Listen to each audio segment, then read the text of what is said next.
last week wasn't exactly what I was expecting.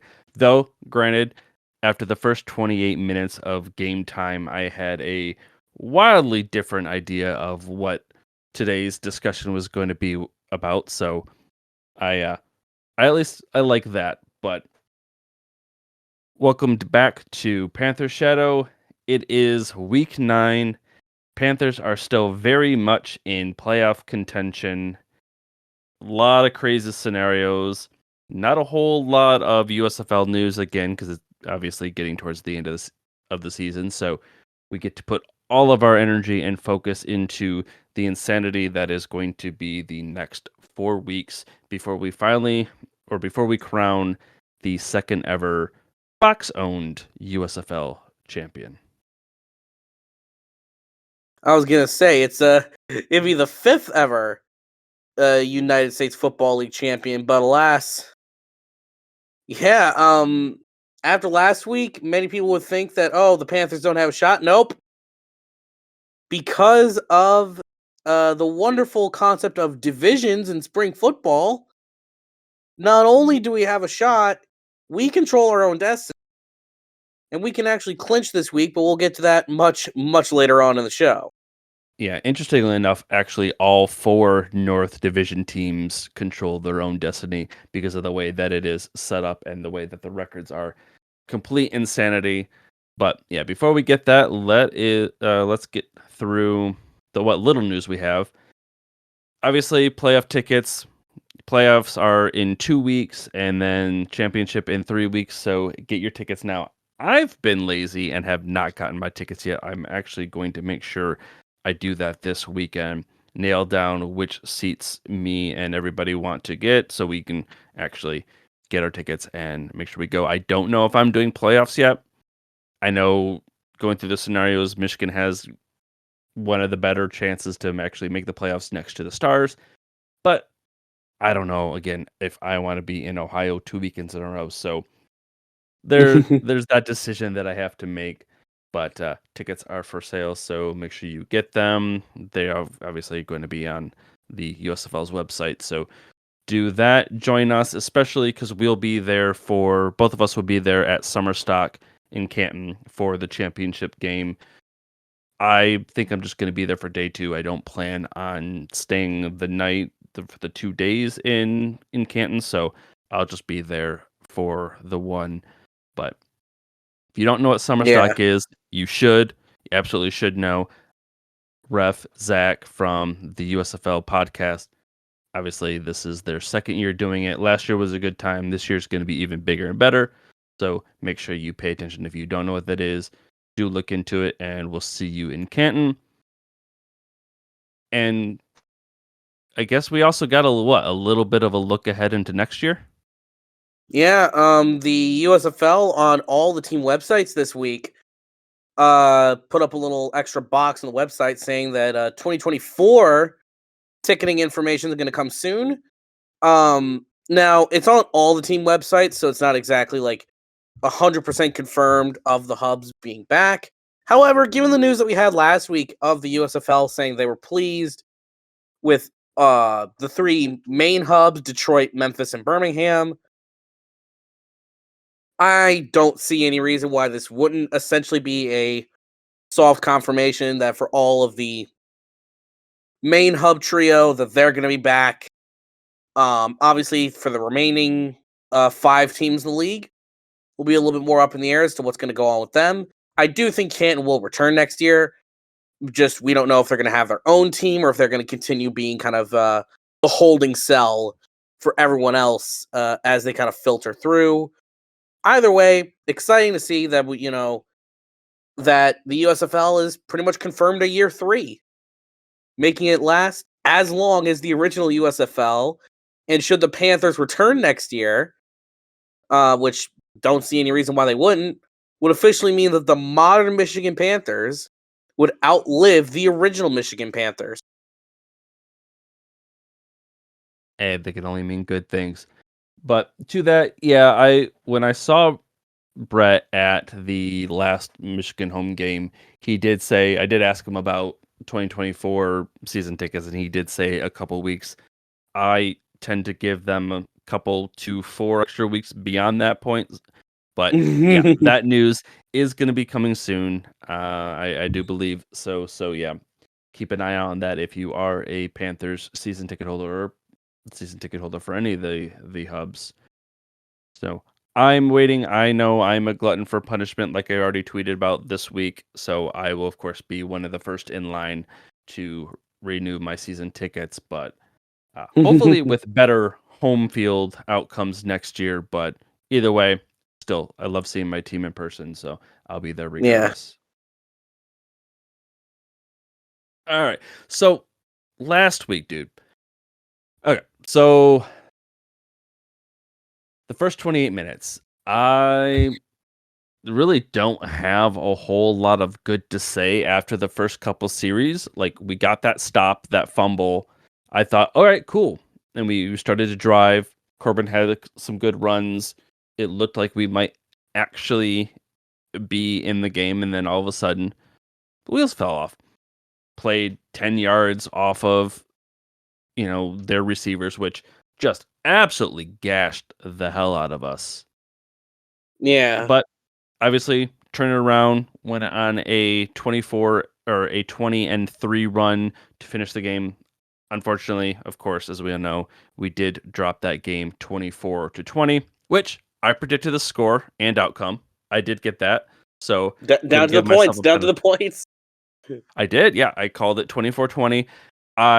In hindsight, I now know that I should have used my powers for good and predicted that Michigan would win, since apparently I had those powers. Didn't happen, so that's on me, guys. I apologize. And that also means that the Panthers Gamblers Inverse, or Ruff's Law, whichever one you want to go with, is more powerful than the Road Warrior mindset that the Panthers have had all year. Though, is it a true road game if last year Panthers called Protective Stadium home? Uh, you know, that's a good point. That's a good point. So it could still be Um, alive. yeah, yeah. Clearly this needs to set up a whole convoluted situation over the next 3 weeks to set up the optimal Panthers championship run. But we'll get into that later. Oh yeah, there are plenty of conspiracies and speculations abound for sure. Love had a decent going as far as, at least as far as the stats are concerned. 22 of 32 for 220 yards, 2 TDs, and his one interception was that failed Hail Mary at the end, last ditch effort. So yeah, yeah, it and it counts was against underthrown. him and and it counts against him and the team as an interception, as a turnover. But I mean, otherwise, he's played another fairly clean game as far as turnovers are concerned. For third straight week. Obviously, we can certainly discuss some of our other thoughts on his performance and some things that we saw in a minute. Ginda, of course, one of two Panthers that are clear and far away the front runners, along with Tizino for the Maulers for Defensive Player of the Year. Ginda finished with 11 tackles, 8 of them solo, 2 tackles for loss, and an interception, winning his third Defensive Player of the Week award this year, which is just insane. That And he deserves all that, though. He deserves those accolades, but that is just insane.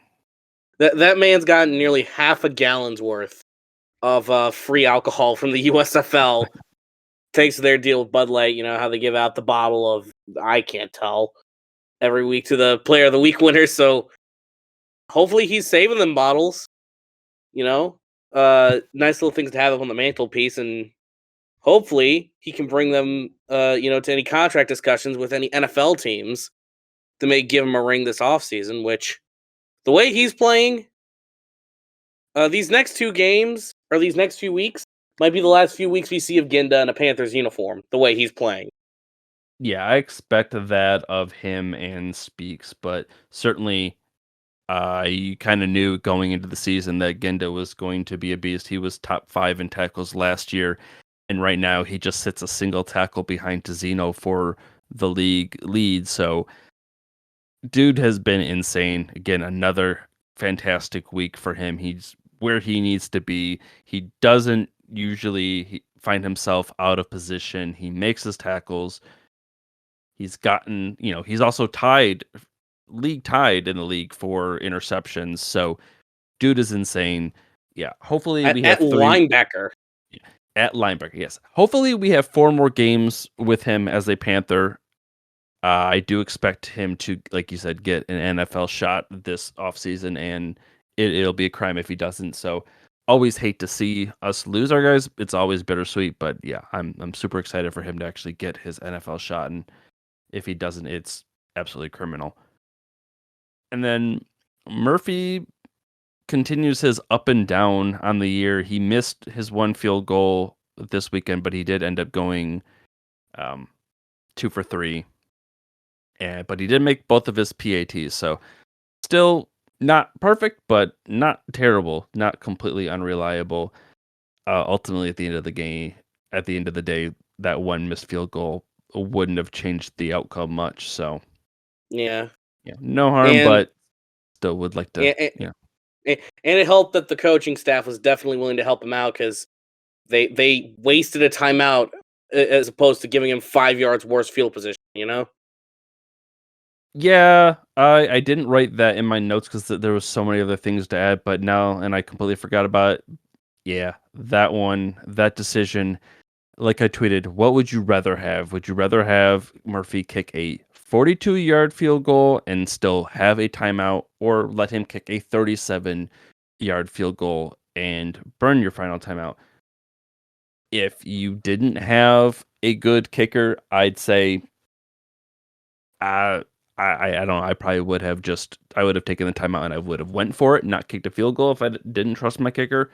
But with Murphy, even with him not Yeah. being perfect on the year, he can kick 42. Yeah. He's not going to miss. If he's going to miss from He 37, or he's if he's had going to miss from 30, accuracy problems, not power problems. yeah, and from that distance, if he was going to miss it from 37, he was going to miss it from 42 and vice versa. So like Yeah. Never but mind. Like also, if you remember correctly, the play beforehand, that was us trying to do the weird like off tackle QB sneak thing that we like to do on fourth down, but apparently no one knew what the hell was going on. So then they called the timeout, which I thought again would have been fine if we had went for it, right? That would have been acceptable. But then to trot out Cole Murphy, I was like, well, this is your original plan. What the hell are we doing?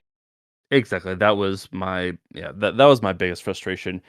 It if you were gonna do the field goal, then yeah, just take the delay of game. It didn't make any sense to burn the timeout and then kick the field goal. Yeah, absolutely, I'm right there with you. But defense, ignoring the offensive woes a little bit, defense though, outside of you know giving up so many yards in the air. Granted, they were playing zone, so you're going to give up some yards. And that's kind of even what I said last week. Like, they're going to get yards, but got to limit them to scoring. And they did that pretty well. They got tallied up another couple sacks. Breland got his 8th, and Levi Bell got his 2nd on the year. Got a couple interceptions. We had a couple forced fumbles, but the one resulted in a fumble recovery. I was really hoping that we would have gotten that second fumble recovery at the end of the game, because that would have been the 4th turnover, and that would have been that magic turnover that I've been talking about, that I was Yeah. constantly tweeting about. So I was really, really, really hopeful that we would have gotten that one, but sadly that didn't happen, and the outcome didn't go. So see, that 4th turnover is the magic one. But impressively, to again, so much credit to what the defense did. They held Hills to 36 yards on 23 attempts. Oh yeah. And like Hills our could run not go defense, anywhere. yeah, and our run defense in general, I think if there's anything that is borderline undebatable about this Panthers team is that our run defense might be the best in this league. Just looking at, and you saw in short yard situations too. I almost kind of prefer it sometimes if we let teams get about 6 or 7 yards on the first two plays, because then they run the ball, and you can't really run it against this Panthers team. Not as well as a lot of teams try to, you Yeah, know, and and Hill's is in the that goal leading line, rusher. yeah, and in that goal line stand, that might have been one of the best series of defensive football I've seen. God, from any team in years, and that's talking NFL, college, XFL, Canadian, all the different levels of football. That goal line stand, they were about they were about a foot and a half away from the end zone for 3 straight plays, and we didn't let them in. Yeah, Nakua played lights out. He was so clutch on that series. That was just insane. I thought when we got that was that pass interference, and I thought we were done for, set up on the one. I'm like, all right, well, there goes another six that we give them. No, no, that was one hell of an impressive stand. Yeah, that was, like you said, some of the best defensive work for that series that I've, or at least for those three downs that I've seen in a long time. And I mean, that's what the defense has been. Like you said, the short yardage, we've been better in the red zone than out there because, we haven't had to carry or cover as much, as much ground. So that makes sense. Yeah, But yeah, absolutely love seeing that. And then, of course, to finish out, Nola only had 43 yards on 25 attempts. So the team averaged 1.5 yards per carry, which is insane. Uh, Absolutely love seeing them dominate like that. Unfortunately, what we didn't dominate was the time of possession. That one we actually lost by 7 minutes, which is would have been nice to even that out a little bit more. I think that we might have been able to maybe eke this one out if we had been a little bit better um, with holding onto the ball. But either way, still night and day from first half to second half. So at least pleased to see that we won the turnover margin. We were +2. Again, that single turnover is kind of one of those, like that failed Hail Mary interception. I don't hold against the team. So for practical purposes, not stats wise, practical purposes, that was the third straight game with no giveaways. Obviously, technically, that isn't the case, but I mean, the team is doing a lot better with without with not turning it over, and not that I've loved seeing the fumbles, but we've been recovering those. We've been falling on them. The ball at least has been bouncing our way in that regard. Not ideal, but there haven't been turnovers, so I'm gonna give credit where credit's due there. yeah, Obviously, as I mentioned, the first 28 minutes of game clock were wild. bad. We were outscored 21-0, and then the final 32 minutes we went on a 20-3 run. Obviously, falling short with you know by 4 points, but had the opportunities. It looked the way that the game flowed actually looked a lot more like the Panthers of last year to me, where they found themselves in position to make a comeback and win the game. Also, like the Panthers of 2022, they failed to do so. Panthers are, of course, now 1-7 in single score games since 2022, and they have not they have not had a single fourth quarter comeback victory since which is it's been back, since the league has been back. which is hilarious considering the Lions, the other cat themed pro team around here in Detroit. They're known for their fourth quarter shenanigans. You know, so that's quite funny to an extent that the inverse. We can't do anything in the fourth quarter. Yeah, unfortunately, I would like to have a little slice of the Lions' luck with that, the skill but that's just does not seem to be anything um, that we get from this squad right now. So, of course, more room to improve, but it is what it is. I Mm. don't expect anything less, but at least it made the game entertaining. Not gonna complain about the entertaining. Of course, we were also the most watched, most viewed game of the week, which I when I went into it, when I thought about it before the numbers actually came out, I was thinking, well, if we were close to Memphis and New Jersey, then I'd be happy because I figured that they would be probably one of the most watched, and then of course they were the lead in to us, so I was hoping that maybe we get a boost from that. But I guess I didn't really consider that we would actually get the highest viewership for the weekend, but we did, and again, that's just kind of more strength to more proof that the Panthers got the market behind them.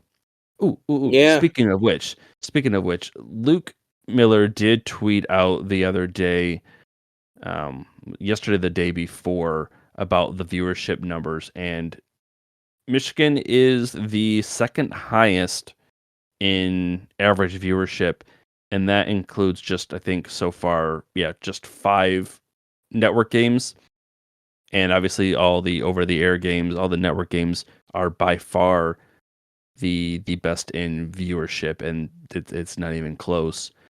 But we ended up being number 2 right behind Memphis, and right now Memphis, or sorry, not Luke, but Jared Schuster.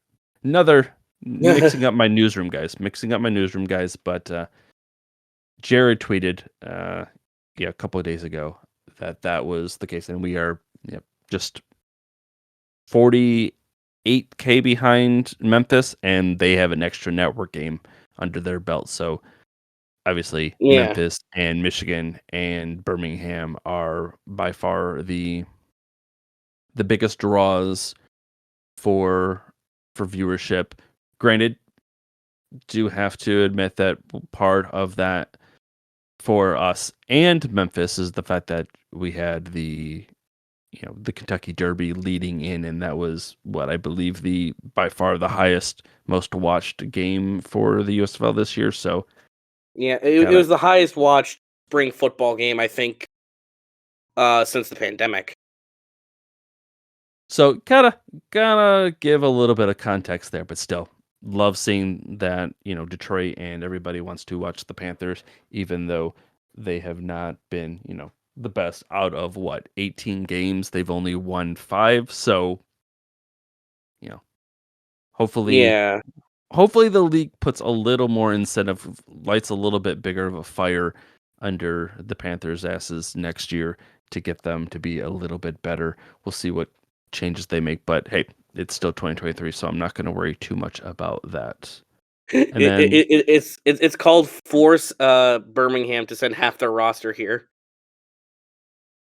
well, I mean, I would take Petway back. Yeah. Still a little salty about us not being able to get him. Not that I don't love our tight ends, but he he's been playing well for Birmingham. He obviously played really well for us last year. Would have liked to have that piece back, but bitching and moaning isn't going to bring him back. So I guess I'll just kind of leave that.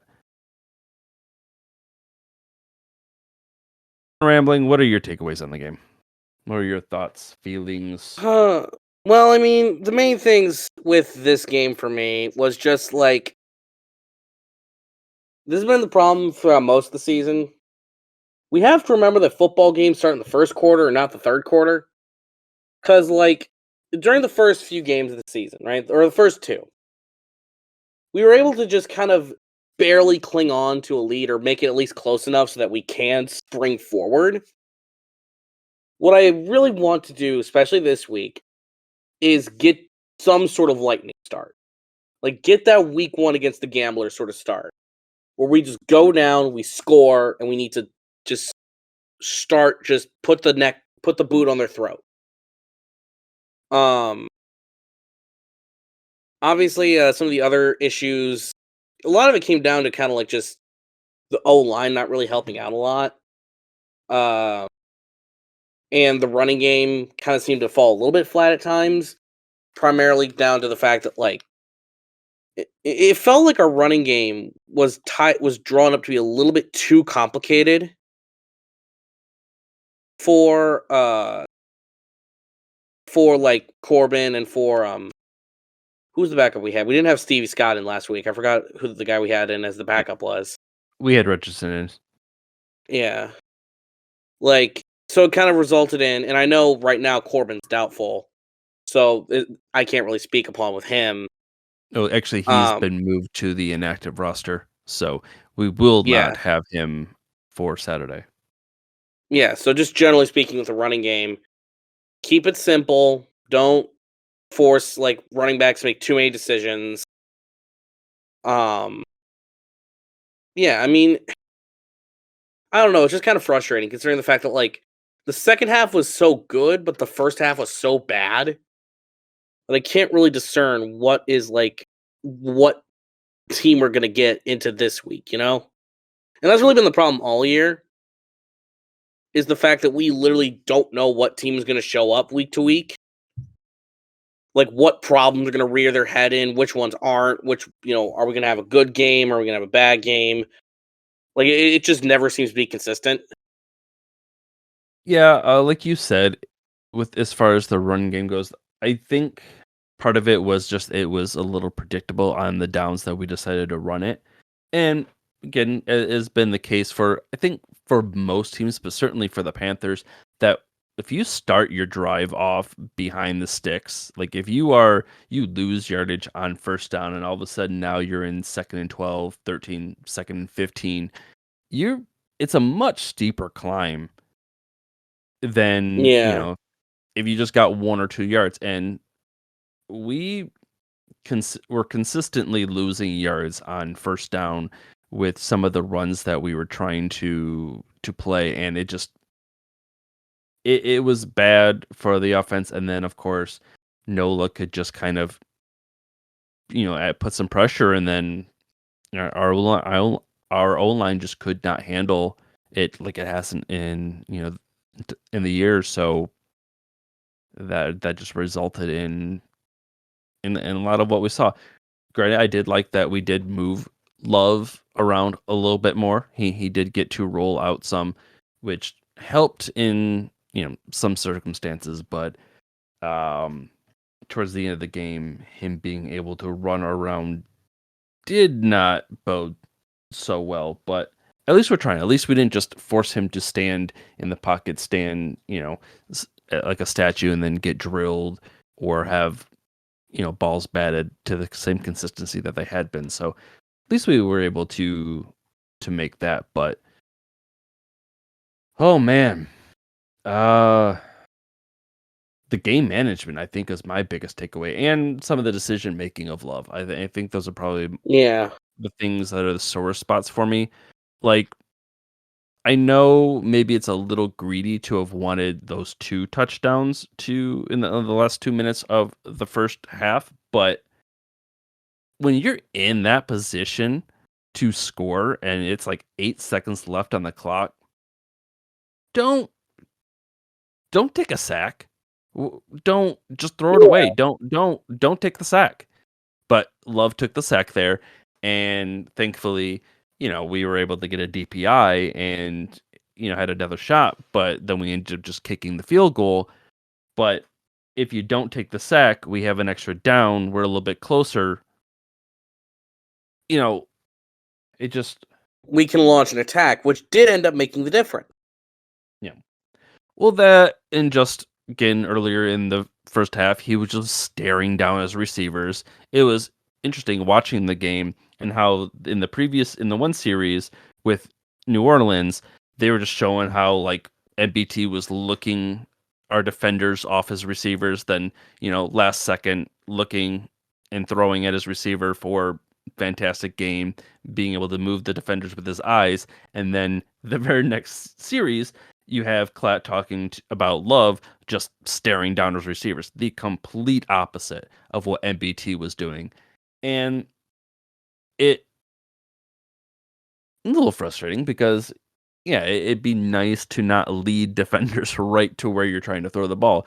And Love was Yeah, just sticking on his guy, and that was causing problems. That was definitely not helpful in our game. And then, of course, at the end of the game, when you hear Nolan tell Love, if it is not 10 yards, throw the ball in the dirt. And not 30 seconds later, Love checks down 5 yards and basically pisses away our only chance at a comeback. Granted, wouldn't have been so problematic if we would have retained any of our fucking timeouts. yeah, But in that's on game, Nolan. that is an Nolan. That challenge, I want. I hope, even if it was a coach, and obviously it was a coach, I want Nolan and himself to make that coach and himself run laps. Oh yeah, This, because that was the worst challenge. I do not know who saw that it was an interception, who thought that that would even be a remotely successful challenge. yeah, because like the millisecond it went to Mike Pereira, I'm pretty sure like the second that they finished reviewing and they turned off his mic, I'm willing to bet you he laughed his ass off at that challenge.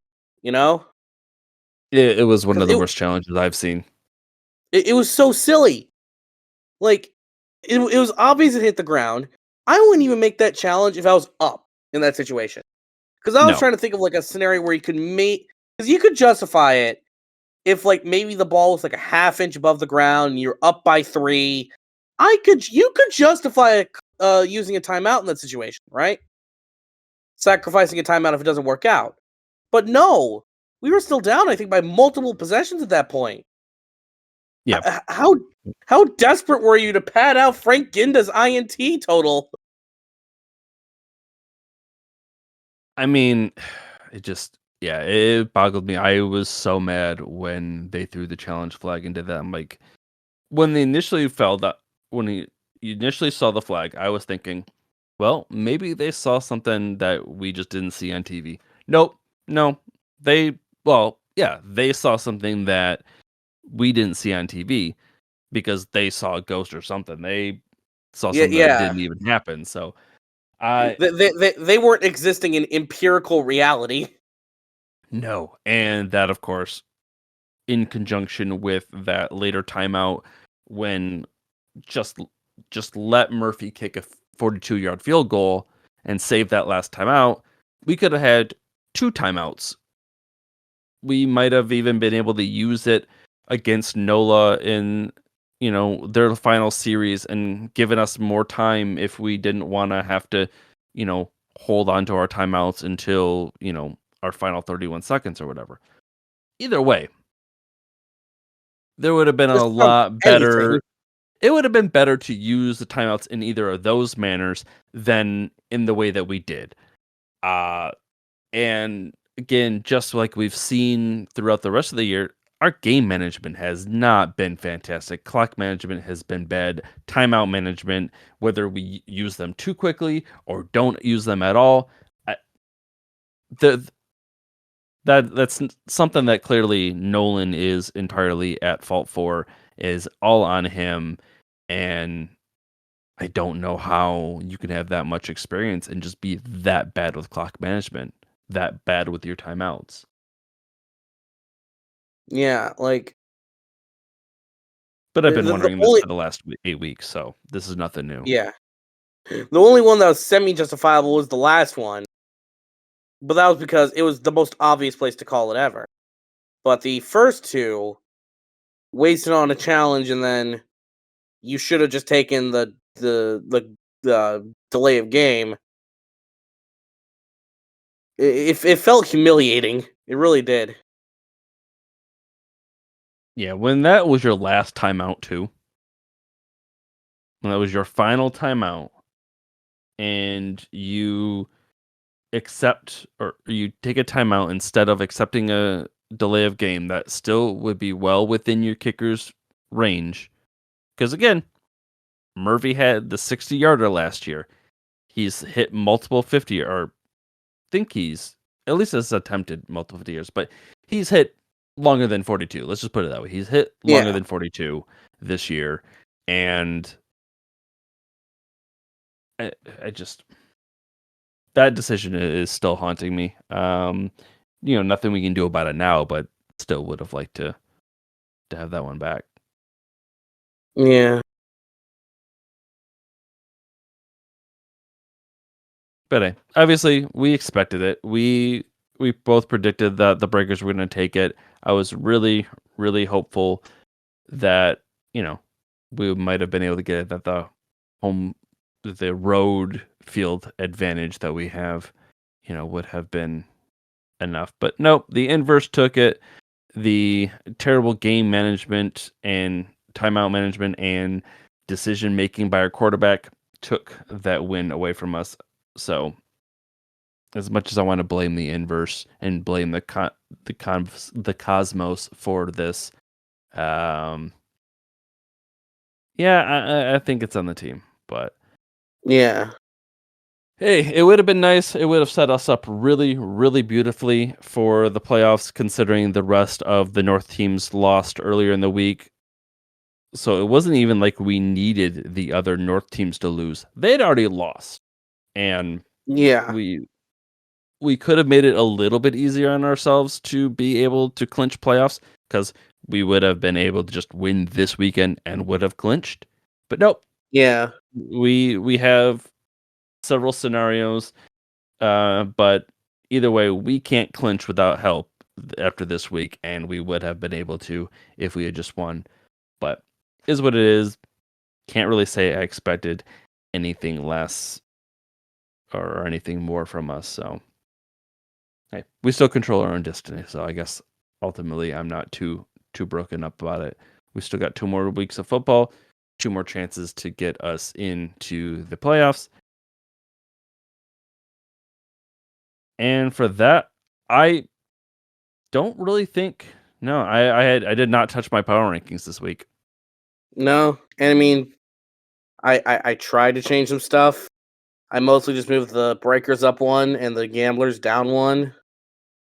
Um, but yeah, I mean, the league kind of not much change this week. I think our power rankings are essentially the same, except you and I flip Showboats and Gamblers. Yeah, I don't know. I still don't have the utmost faith in Haley, but obviously gets a lot of credit for turning the season around, going from 0-3 to rattling off 5 wins, which is at least for 2023 the longest win streak that any team has had. And considering the parity that the league has had this year, that is pretty damn impressive. I gotta give credit there, but there's not been enough to knock them out of or to bump them out of third and knock Gamblers down one. I mean, maybe that's my bias from earlier in the year where I, was saying, "Hey, I'm glad that we got the Gamblers out of the way because I think that they're going to be a dangerous team," and that turned to be the case. So maybe my bias is, you know, keeping them at number 2 because I just want that to be true. Like, see, I knew it. Yeah, So that's more or less probably my justification for keeping them at 2. That and I mean, obviously, Showboats, Gamblers both won, so no real reason to shake it up, especially when everybody only every single game was decided by a single score. So felt no need to rock the boat there. And then of course Stallions are number 1. They continue to be. They are the only South team that can clinch playoffs this week, so kind of hard to really say that they can't or shouldn't be number 1, especially with how dangerous and how well Magoo has been playing. yeah. Yeah, I mean, really, not too much more to say. It's just nice that I think we finally have fallen into, you know, finally decided that, hey, this is where teams actually should be. This year's just been really so weird with teams just shooting up and down the the power rankings. And I guess, you kind of expect that from a league with as much parity as they've had this year, but still kind Yeah, of seems like we're all being a little overreactionary. So now that the season's winding down, things finally look to be in place. Nice that that power rankings actually seem somewhat sensible. right. So roster moves, not too much to speak about for what we saw this past week. We did get a new signing with Devin Hafford, the defensive back out of Tarleton State. He did play for the Maulers. Well, I shouldn't say he played for the Maulers. He was signed to the Maulers last year, but he never made it onto the active roster, to the active squad, so he never did play in any games last year. Regardless, he did end up getting signed by the Patriots, so he was one of the USFL to NFL dudes. Um, I certainly counted it. So he ultimately went undrafted in 2022, though, so he is just a second year dude. Had 52 Yeah, tackles in his last year at Tarleton and 6 interceptions. So, dude definitely knows how to ball. I don't know if we're going to see him at all this year. I mean, obviously, maybe playoffs if it so happens to be that we make it, but I don't expect to see him. Well, I can't say I don't expect to see him this weekend because we know for a fact we won't see him this weekend. He is on the inactive squad. But maybe next week, though, with the way that our secondary guys that we have, barring any injury, I don't I don't expect to see him this year. So we'll be interesting to right. see if he gets signed to another NFL team and he's another one of those guys that that gets moved around. But either way, I'm happy to have him. I think he certainly could be a good asset and definitely that extra security blanket because Lord knows that we need all the depth that we can get. And unfortunately, signing him means that we either had to place a guy on IR or to release one. Fortunately, no one was injured this week, so no new IR additions, but we did lose tackle Corey Hulk to being cut, to being released for that roster spot to be open. So appreciate the time that he spent with us, but that was the move that we had to make to get Hafford on the roster. Not a whole lot of other movement there. Obviously, end of the season, I can't really expect that we would make too many more moves, but seemed like we No, did make more moves. Fisher made more moves last year than we did this year, though. Part of that, my memory might be because of, when the league actually expanded rosters. So that might be skewing my memory a little bit, but I still felt that like we mixed we made with more moves. the fact that towards the end of the year we were already kind of out of the playoffs, so Fisher was just kind of like, screw it. I'll put in some more guys in here just to see what happens. Yeah, that's You true. know, as opposed to this year, Mike Nolan doesn't want to upset the boat too much, seeing as how we're right on the fringe of clinching a playoff spot. I know we discussed this last week, but that just brought up another sore spot. If that's his logic, then why did we cut Barrier? No, no. If I, it I was let's not rock the boat because we're on the cusp of the playoffs, you would think that you would not cut a quarterback that has been in the system since last year, knows your offensive coordinator. Mm. But I did get a little bit more information on that this week. Nothing hard, nothing confirmed, nothing that I'm going to be like, oh, yeah, this for 100% sure happened. But it does kind of sound like it wasn't a unanimous decision in the staff to release Barrier. So, not entirely sure what the hell happened there. But ultimately, you know, he's in a different spot. But yeah, I heard through the grapevine that it wasn't the favorite. It was the most approved of decision. So sucks that he got cut. Glad to know though that at least it wasn't like everybody just didn't know how good Barrier is. Just probably some locker room politics or something. But either Yeah. way, I need to get past that. Like it's a sore spot. I'll get over it eventually, but still not something that I'm super happy about. Obviously, Hmm. and then Saturday week 9 matchup. Obviously, playoff implications. We play the Maulers again.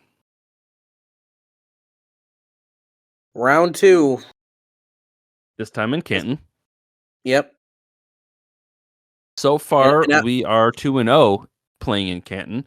That away game versus the Stars, and then of course, uh, week 7 versus the Generals. So I like our chances.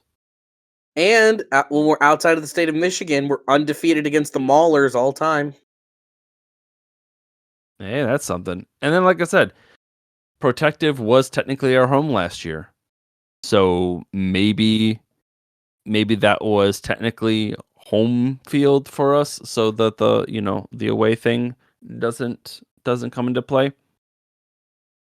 Or maybe the away, mentality that we have, the road warrior is actually going to be strong enough this week because gamblers don't play until after our game. So that gamblers, Panthers inverse can't exactly affect us. Or at Yeah. least maybe we can affect it and it work in our favor. So that's what I'm going with. Obviously, said playoff implications. We have to at least get one of two. Might as well get this one, because if we get both, then we win the North, and then there's no question about whether we make the playoffs or not. So it just makes more sense to get the win out of the way. But of course, we can clinch this weekend with a win and a Stars win. So if Detroit takes care of business this weekend, then we are all set. North is decided, at least as far as the teams. The seeding will then come down to next week. But huge game. I think there's going to be a better chance for the Panthers to win this game than what we saw in week 5. Hmm. At least I certainly hope so. Because again, the Maulers, it's not like they let us up. They end up pulling No. away at the end of the game because that just was how we were playing at home. But if the last couple weeks have shown anything, then maybe we figured something out, and that'd be nice because we certainly are going to need that. Maybe we just hate playing in a dome, and that Maybe. outdoors, that fresh air, gives us a lift in the second half of games. But I think we have a better shot this weekend. Williams will still make some plays, but if we keep spies on him, we keep him, limit him from gashing us too badly with his feet and then through the air. I don't have the utmost confidence in our offense, but I mean, we've scored 20 plus points in the last 2 weeks. So we have the ability to score. Will we? I don't know. We won't have Reggie, so that's not going to help. Nope.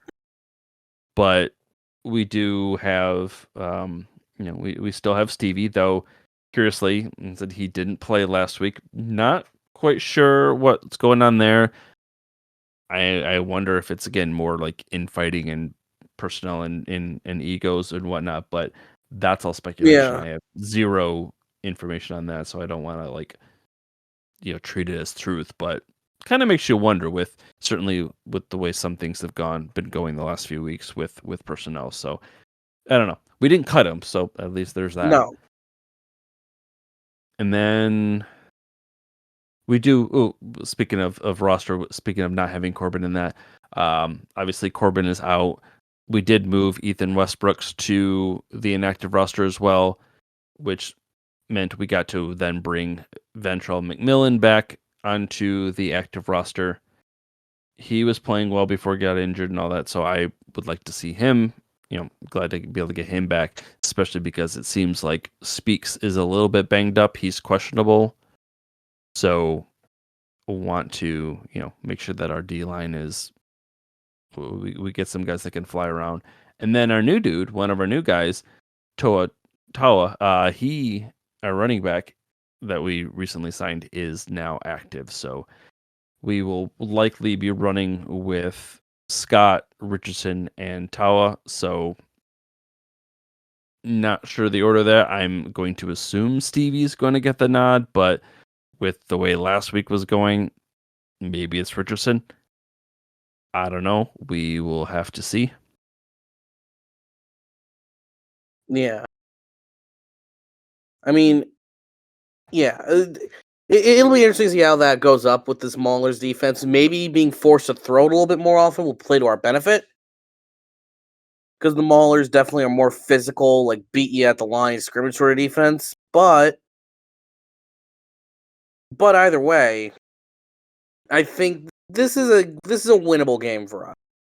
This is definitely a game that I think we should come out and I think we're also going to have the right mindset too. We're going to be coming in like, okay, we got to win this game if we want to actually have a shot here. So hopefully, if all goes according to plan, we'll be out there. We'll take the W. I mean, like you said, the players know about the playoff implications. I know at least Taylor knows, because he was asking me about it. And I'm telling them, like, if we win, we don't clinch, but we're close. We definitely don't need this win, but I mean, it's certainly important. And then if Philly wins, of course, we go. So all the more incentive to have Detroit take care of business. So they know that. They know the importance of it. I don't know how you don't have a slightly different mindset. Can keep rolling Love out, make it so that he has a little bit more time, because you do have, a really good Maulers defense and, linebacking core and D line. Their front seven is scary. Obviously, we saw the results of that week 5. I don't see a reason to think that it's going to be any different this weekend. So really need to take advantage of any opportunity that we get. Definitely gonna have to get Walker and Quinn involved. Use our tight ends. Like Ball's touchdown last week was impressive as hell too. Like these guys are strong. Like get it to our tight ends. I want to see Yeah. some more tight end action this week. Get some tough yards. Got to win the time of possession. I I don't think we've won if it hasn't been at least close, or us winning the time of possession. If it's anything like last week where they got us by a few extra minutes, we can't play with urgency. It seems like we did a little bit better last week. Maybe we need to ramp that up a little bit more. Yeah.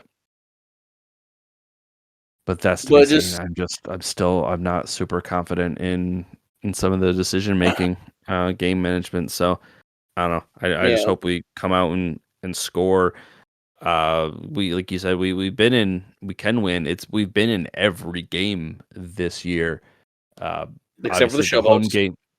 Well, even then we were. It was just the fourth quarter that it just all fell apart, and that's basically what it's been.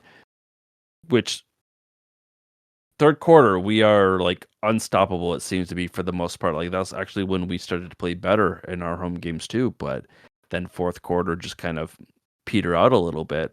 Last week wasn't so Yeah. bad. Like we were obviously kept ourselves in a position to win. Our defense did everything that they could have to put us in that position to be able to get the win. And I think with the Maulers' offense this week, they should be able to do more of the same. Again, it's really going to just come down to the offense and how they do score points, like, and maybe use timeouts appropriately. Like, don't leave them on the board. Like, don't leave them up on the scoreboard. Like, if we have them, go ahead and use them as long as it makes sense to do so. but Seems also don't seems overuse logical. them. Yes, exactly. Like, use them appropriately. They are not unlimited. You only get 3 of them per half. Use them appropriately. If you are going to not go for it on 4th down, and just take the delay of game. Just take the delay of game. Just take the 5 yards. If you're in field goal range, still probably going to be in Murphy's field goal range. If if not, then it gives Kramer 5 extra yards to pin a punt inside the 20. So you know what? Take the delay of game. Just take it. Yeah. There's no harm in that. You don't need those 5 yards unless you're adamant about going for it. If you're not, just take those 5 yards. Much better to keep that timeout. Like, I feel like maybe we shouldn't have to explain this, but These should be here we obvious. are. Should be obvious, but here we are. Yeah, I mean, there's not a whole lot else to add for, at least as far as I'm concerned. With week 5, I don't think we had a bad defensive game plan. Henny gashed just a little bit. They had a few good plays. I don't believe they actually have Gaither, so that's going to be a blow for them. Now we'll see what that means for the recent pickups that the Maulers have, because I believe Hyman is active. So I think the only plus there is that we know Hyman, like our defensive guys played against him in practice all year long. So, Yeah. maybe that'll help, but vice versa, he also knows our DBs. So, hopefully that cancels out, if not in our favor, but we shall see. Yeah, we shall see indeed. But fortunately for us, we both have some good news coming out this week You mean in our terms of predictions? our predictions. Yeah. Yeah, I am going for 2 in a row. So I am also then going to use my powers for good, and I am picking the Panthers to win another close one. I don't think that we are going to blow out the Maulers. They are way too good on defense for that to happen. Though I am actually going to choose that this game is going to be higher scoring than last week's. I don't know why. I have no real reason to think that it's going to be. It just has one of those feelings where, like, both teams are fighting for playoffs. Both teams are going to make a little bit of mess of things, and you know we're going to see about 50 points put on the board total, but the Panthers squeaking out 27-24. Yeah, for me, I have a bit of a lower scoring affair. I still have 24 being put up on the board this time by the Panthers. And they're going to beat the Maulers 24-16. I think with the Maulers, they do seem to have some kicking issues. So they might miss, a key extra point here or there that puts them much more out of reach than they need to be. And again, the Maulers on offense just seem to be kind of anemic a lot of the time. So on the whole, I think the Panthers are going to win this one 24-16 and put us in all the better position to make the playoffs. Yeah, because let's see here, and we'll get to this a little bit more in a minute, but honestly, I just double checked.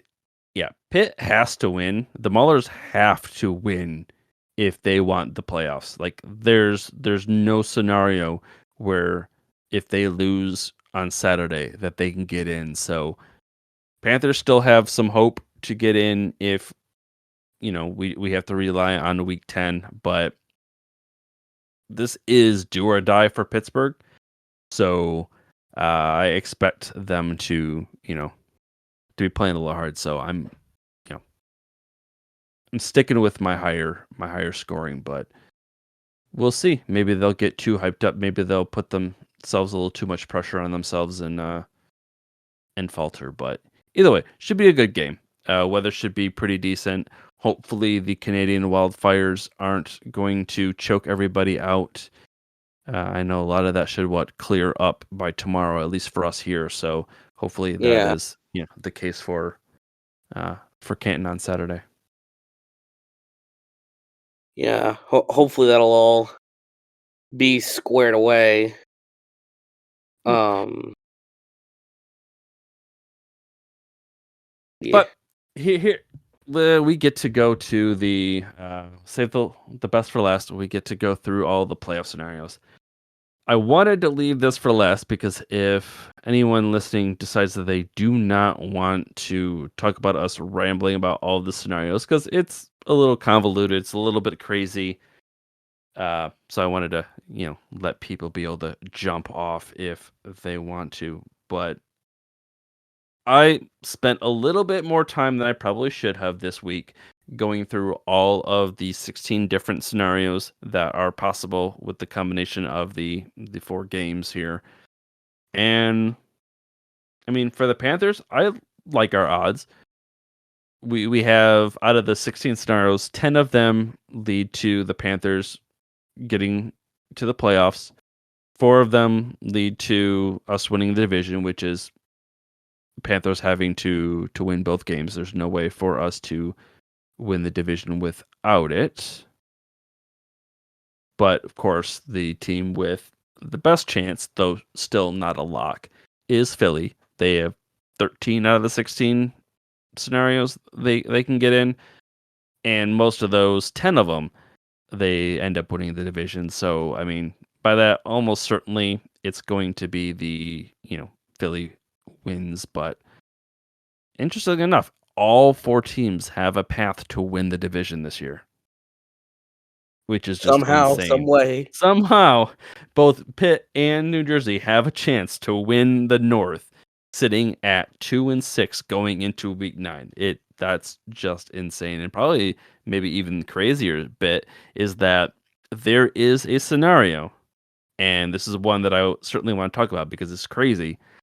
There is a chance that a 3-7 New Jersey team can make the playoffs.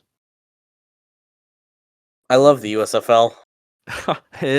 Like USFL saw XFL giving a 4-6 Arlington team the nod to the playoffs, and it's like, you know what? Hold our beer. We might just put a 3-7 team. A 3-7 team could make the playoffs in this one scenario. It's just one scenario out of the 16. It's only New Jersey. Pittsburgh does not have a chance of making the playoffs if they don't win both games. So it's only New Jersey, and it's just it's chef's kiss. It's chef's kiss. It's beautiful if it happens. So if we lose on Saturday and Philly wins, then part of me actually hopes that 3-7 scenario plays out if we can't win. But you know that's crazy. But obviously, like we were saying earlier, the biggest, most straightforward way for the Panthers to make the playoffs, just win both games. They do that, Yeah, they also win the North. So, I'm good with that. I'm happy with that. But honestly, I'm just happy if we make the playoffs. I don't care if it is as the number 1 seed or as the number 2 seed.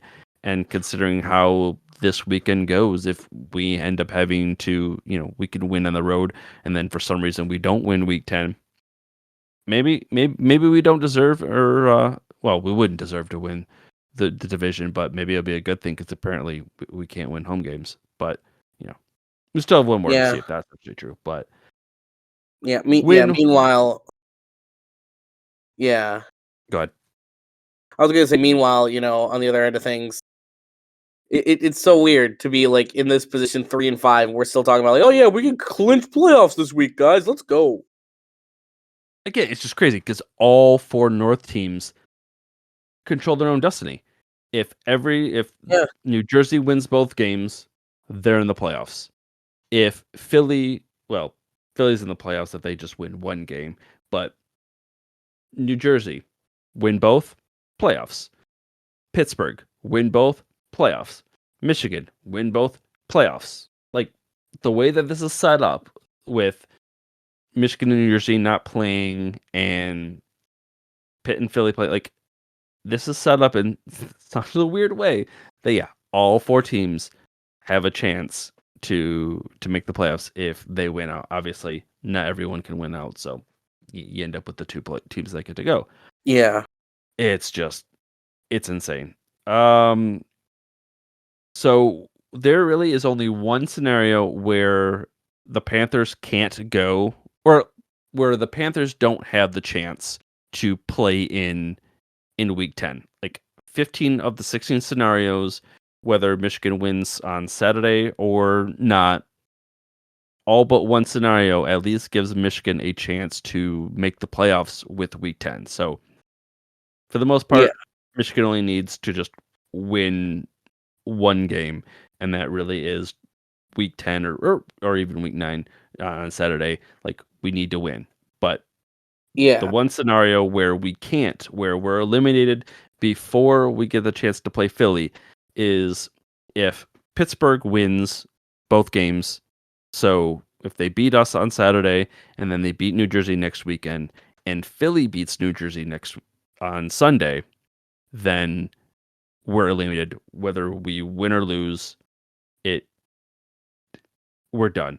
Um, because if Michigan wins, Pittsburgh will still, will tie at 4-6, And they'd have and the head-to-head sweep. yeah, yes, they would. So that right there, done. And then if we lose, Pittsburgh has the better record because we'd be 3-7, and they'd be 4-6. So they again, so can't let that happen. So if somehow we do lose on Saturday, I am rooting for New Jersey because I don't trust New Jersey to beat Pittsburgh. I mean, I don't trust New Jersey, period. But Yeah, for our sake, for at least giving it a chance for us to still control our destiny to whatever extent, we got to hope that at least New Jersey wins if we lose. But again, simplest way, best way, best for my heart and my anxiety, my stress is going to be if we just take care of business on Saturday. I'm going to keep saying that because yeah. that's the most important part. And then another weird thing is there is still the potential for 3 teams to end up at 4-6. And what's funny in every one of those scenarios, Philadelphia gets eliminated. Hmm. So they go into week 9 as the number 1 seed. They could end up being eliminated. Like I said, there's just those 3 scenarios where they can be, but they're still there. And that would end up requiring, obviously, Philly and Michigan to be 4-6. So Philly has to lose both of their games.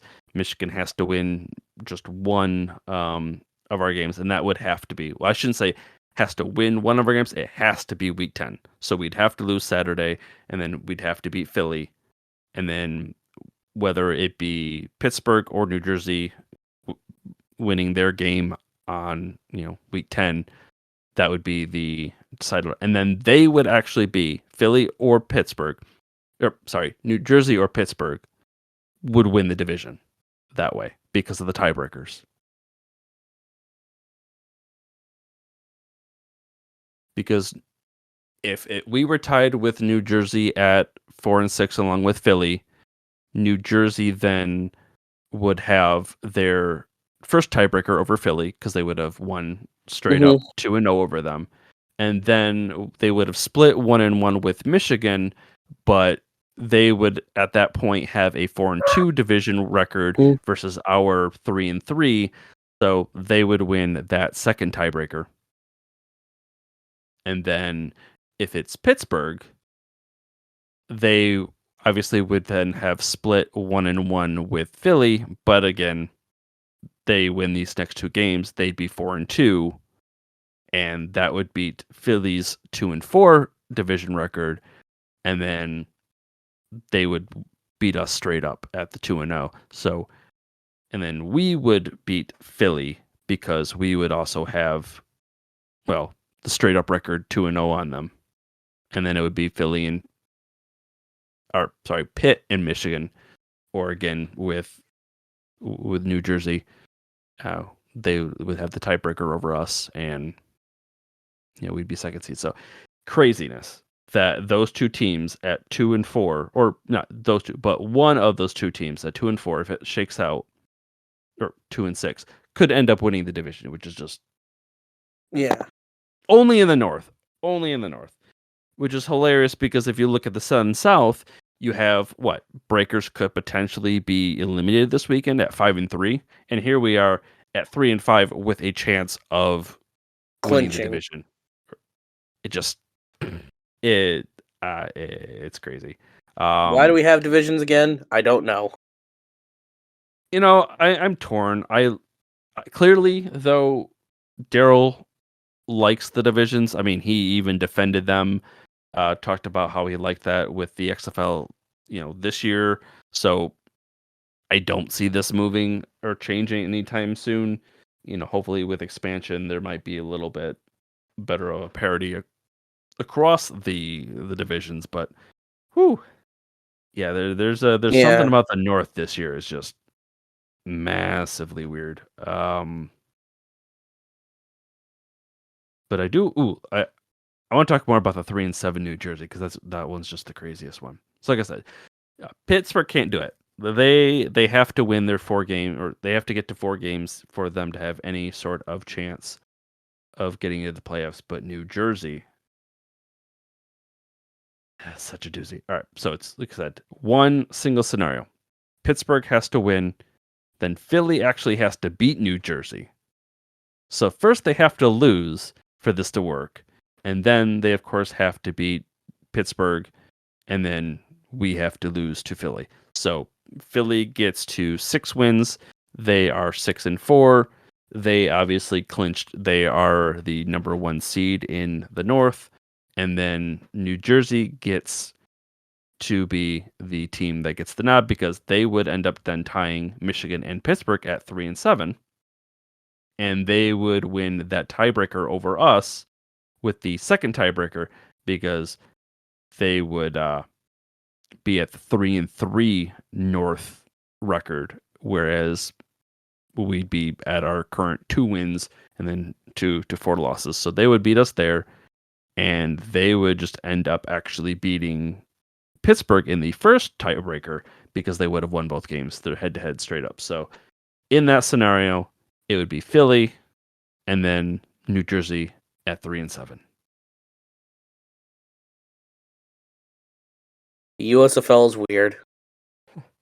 But it's great. Like that is, like I said, I as much of a fan of Team Chaos as I am, I'm secretly hoping that if for some reason, you know, we can't get the win, I need Pittsburgh to win, or well, no, Michigan needs to win. But if Pittsburgh wins, then yeah, I'm rooting for New Jersey for us. But then if Philly wins, I'm kind of hoping that that's the play out, that New Jersey ends up winning, and then we will, at that point we will have the play-in. I think. Let me double check, but then I think that is still the scenario where we have the play-in, so it's kind of the best of both worlds.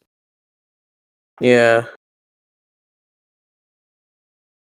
Let me double check. Yeah, because I think the ones that we like I said, the one that we wouldn't be able to go in, we don't have that shot would be if Pittsburgh goes 2-0. So yes, if it goes that way, if it goes Pitt beating us, Philly beats New Jersey, and then New Jersey beats Pitt, it's playing for us. So we would then just have to beat Philly, but If we didn't, then the hilarity would ensue, and we would have New Jersey taking the second spot instead of us.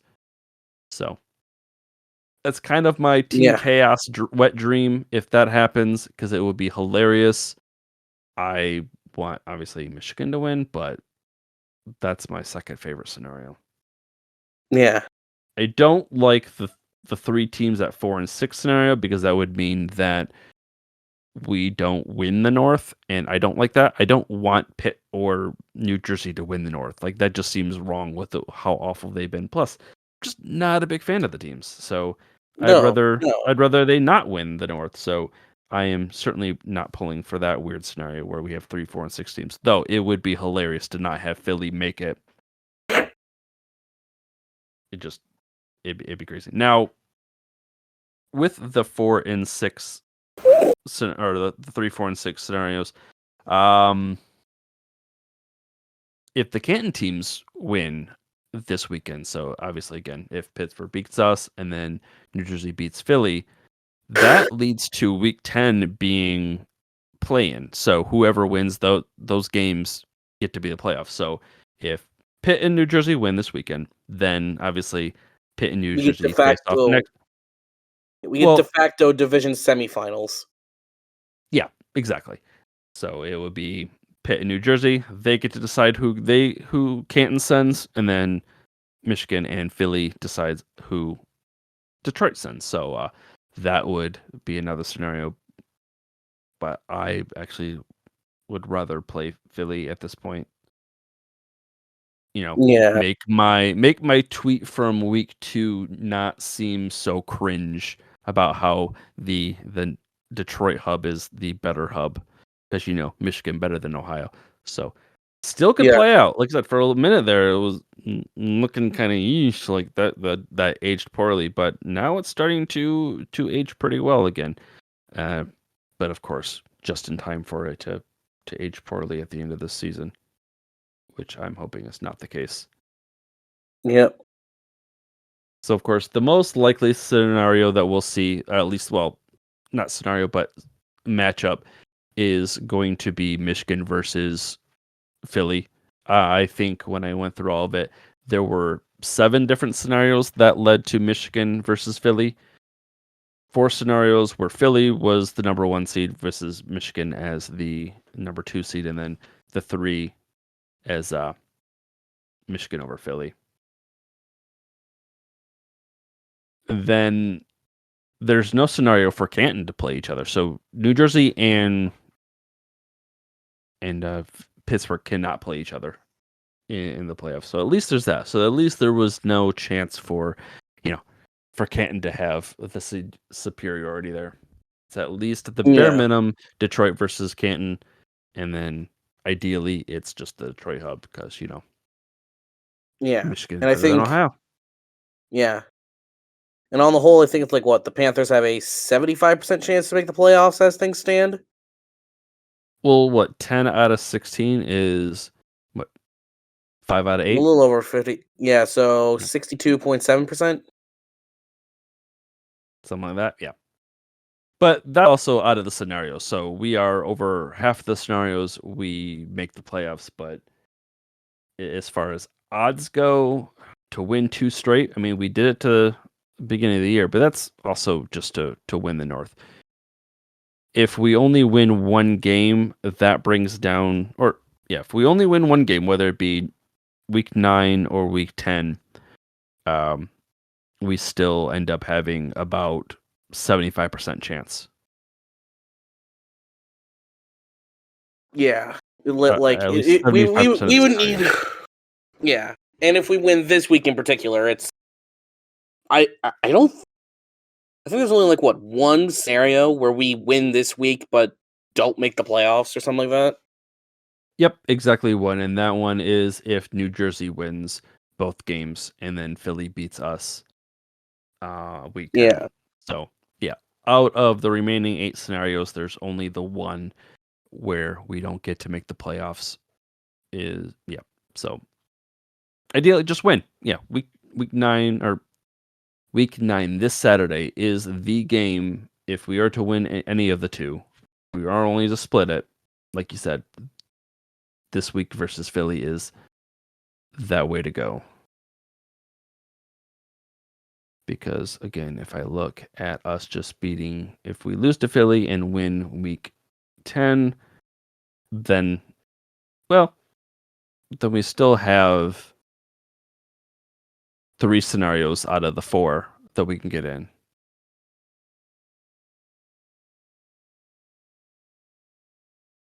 So kind of half and half, yeah. So honestly, it's pretty much 6 in one hand, half dozen in the other.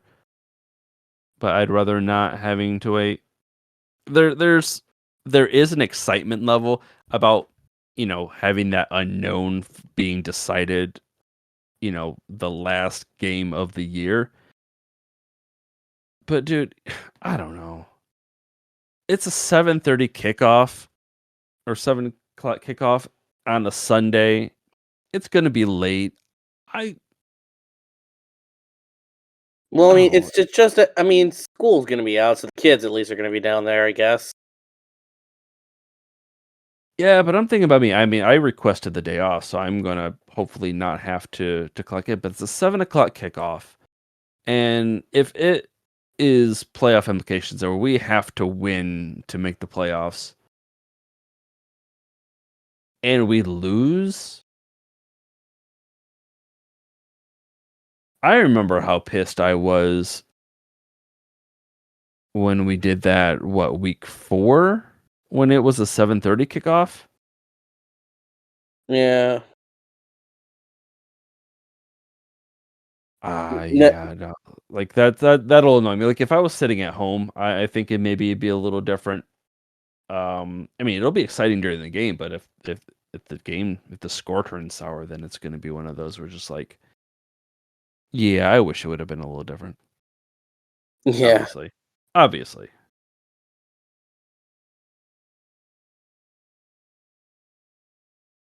But I think I might actually also share this